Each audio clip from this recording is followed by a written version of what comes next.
Hi friends, welcome to my channel and welcome to a new blog. आज मैं फिर से आ चुकी हूँ आपके साथ रियल लाइफ हॉरर स्टोरीज लेकर। तो मेरे चैनल पे बहुत सारे रियल लाइफ हॉरर स्टोरीज पहले से ही है।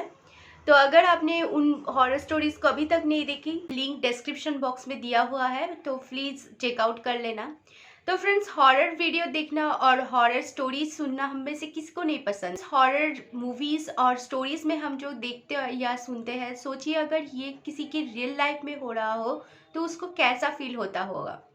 तो ऐसे ही कुछ रोंगटे खड़े कर देने वाले रियल लाइफ हॉरर एक्सपीरियंस के साथ मैं आज आई हूँ आपके साथ शेयर करने के लिए। तो वीडियो को प्लीज़ पूरा देखिएगा, आपको स्टोरी बहुत ही अच्छा लगेगा, ये आपको मैं गारंटी देती हूँ। तो टाइम वेस्ट ना करते हुए लेट्स गेट स्टार्टेड। तो फ्रेंड्स, जो घटना मैं अभी बताने वाली हूँ वो मेरी ससुराल के बगल की एक मोहल्ले में हुआ है। तो उस मोहल्ले के नाम मैं आपके साथ डिस्क्लोज नहीं करूँगी। तो हुआ ये था फ्रेंड्स कि मेरी ससुराल के पास की जो मोहल्ला है उसमें एक घर में एक 26 साल का लड़का पंखे से लटकते हुए अपनी जान दे देते हैं, मतलब सुसाइड कर लेते हैं उनके घर में ही। और उसने ऐसा क्यों किया और सडनली उसने क्यों अपना जान दे दिया, तो इसका कोई भी मतलब पता किसी को भी नहीं था।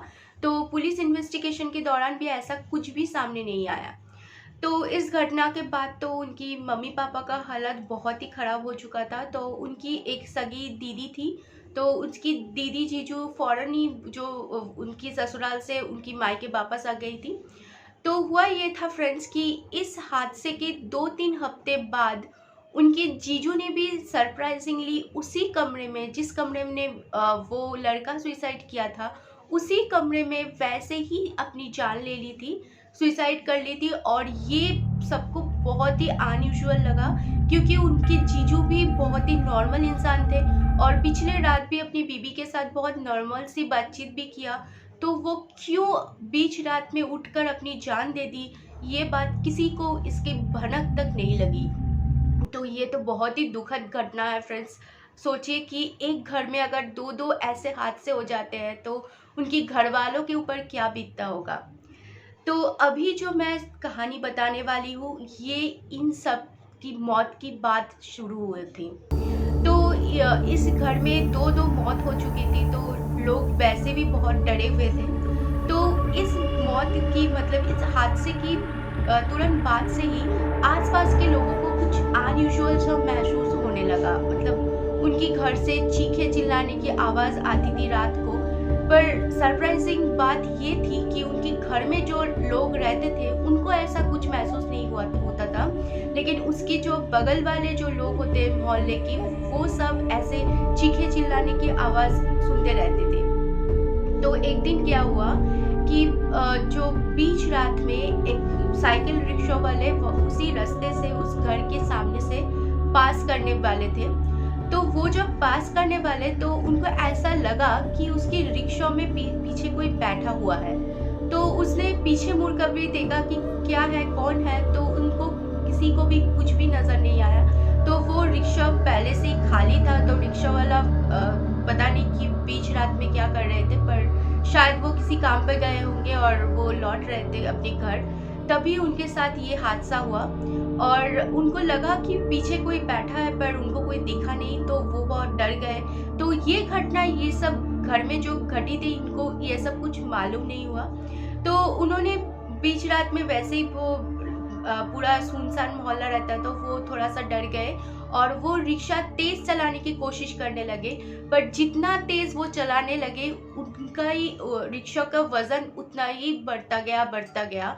तो ये ऐसा एक वक्त आया जब वो अपने खुद के रिक्शा को पुल ही नहीं कर पा रहे थे। तो अचानक उनको ऐसा लगा कि किसी ने रस्सी से उनकी गला खींच लिया।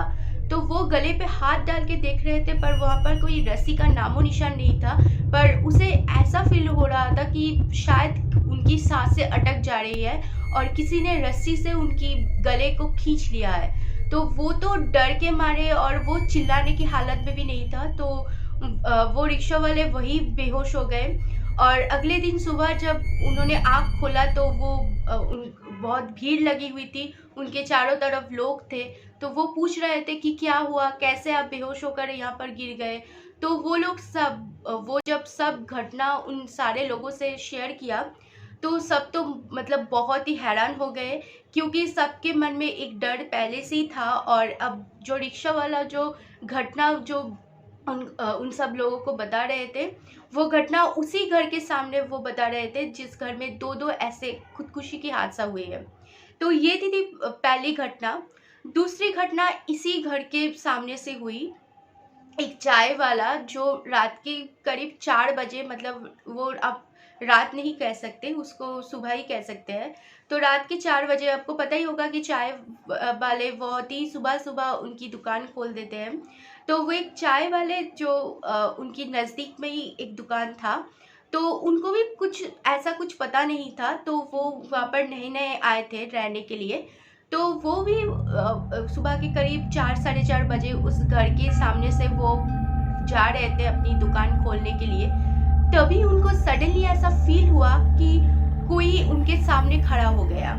तो उनको कोई देख नहीं रहा था, मतलब उनको कोई दिख नहीं रहा था, पर उनको ऐसा फील हो रहा था कि बाप रे बाप, मुझे बोलते हुए भी मेरे रोंगटे खड़े हो रहे हैं फ्रेंड्स, क्योंकि ये बहुत बहुत डरावना पार्ट है।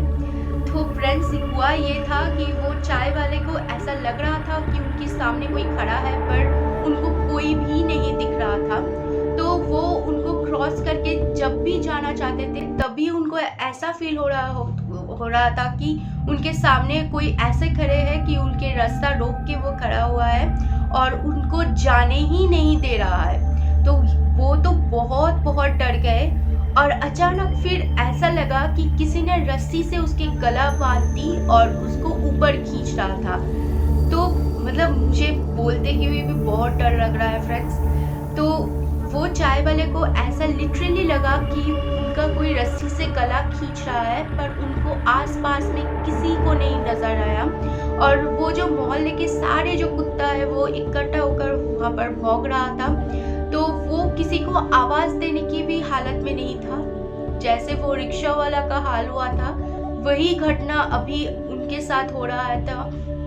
और उनकी सबसे डरावनी पार्ट ये था कि वो देख रहे हैं कि उनके पैर मिट्टी से ऊपर उठ रहा है, मतलब लगभग किसी ने उनको रस्सी से खींच रहा है और गले में उनको रस्सी बांध के ऊपर खींच रहा है। तो उनका तो मतलब जान निकलने ही वाला है कि ऐसे समय पर वो बेहोश हो गए। तो अगले दिन सुबह जब उनकी आँख खुली तो वैसे ही बहुत भीड़ लगा हुआ था और उनको बहुत चोट भी लगा था। और सबसे सरप्राइजिंग बात ये थी कि उनकी गले में ब्लड क्लॉटिंग होने की साइन दिख रहा था। मतलब ऐसा लग रहा था कि उनके गले को किसी ने बहुत ही टाइटली किसी चीज़ से रस्सी से बांधा है, जिसका वो मार्क्स उनके गले में हो गया था। तो सब मोहल्ले वाले जब उनके पूछे कि क्या हुआ, क्यों आप इतना डर रहे थे और क्यों बेहोश हो गए, तो जब सब घटना उनसे शेयर किया तो वो लोग तो मतलब हक्का बक्का रह गए कि ये क्या हो रहा है। मतलब 2-3 दिन पहले एक रिक्शा वाले के साथ ऐसा हुआ, फिर ये चाय वाले के साथ ऐसा हुआ। तब उनकी जो आस पड़ोस के लोग हैं उनको ऐसा यकीन हो गया कि इन घर में दो दो मौत होने के कारण इनमें जो आत्मा है उनको मुक्ति नहीं मिल रही है। तो उन्होंने क्या किया, वहाँ पर एक लोकल ओझा था, मतलब एक लोकल प्रीस्ट कह सकते हैं आप, उनको बुलाया, उनकी उस घर में ले जाकर बहुत ही पूजा वगैरह किया। तो उन ओझा को भी लगा कि उस घर में उन दोनों की प्रेजेंस बहुत ही ज़्यादा उनको महसूस हुआ। उन प्रीस्ट को ऐसा लगा कि वो आत्मा चाहते हैं किसी तीसरे आदमी को उनके साथ ले जाने की, मतलब किसी तीसरे आदमी की मौत वो चाह रहे थे। तो फिर तो उस प्रीस्ट ने बहुत सारे क्रियाकर्म किया जो वो करते हैं, और उसके बाद वो प्रीस्ट ने भरोसा दिलाई कि अब इस घर में कुछ नहीं है। वो जो आत्मा दो थे वो अब चले गए हैं। और उन घर के जो सारे लोगों को उन्होंने ये सलाह दी कि इस घर को आप फ़ौरन छोड़ दीजिए, और सबको ये बताए कि 3 दिन तक रात में किसी भी आदमी को इस घर के सामने से ना गुजरने दे। तो ऐसा ही हुआ। फिर उसके बाद क्या हुआ मुझे पता नहीं फ्रेंड्स। तो यही था वो 2 घटनाएं। तो ये बहुत बहुत ही डरावनी घटना है फ्रेंड्स, मुझे तो पर्सनली सुन के ही बहुत डर लग रहा था। और अब सोचिए अगर ऐसा एक्सपीरियंस किसी के साथ हो रहा हो तो उसका हाल क्या हो सकता है। तो फ्रेंड्स आज के लिए इतना ही था। तो आशा करती हूँ वीडियो आपको पसंद आया होगा, और अगर वीडियो पसंद आए तो प्लीज़ लाइक कर देना, शेयर कर देना, और चैनल पर नए हैं तो चैनल को सब्सक्राइब करके पास में जो बेल आइकन है उसको ज़रूर प्रेस कर देना फ्रेंड्स, ताकि मैं ऐसी सारी वीडियो आपके साथ आपके लिए ले आऊँ और आप उसे तुरंत देख पाए। तो आज के लिए इतना ही। Thank you for watching.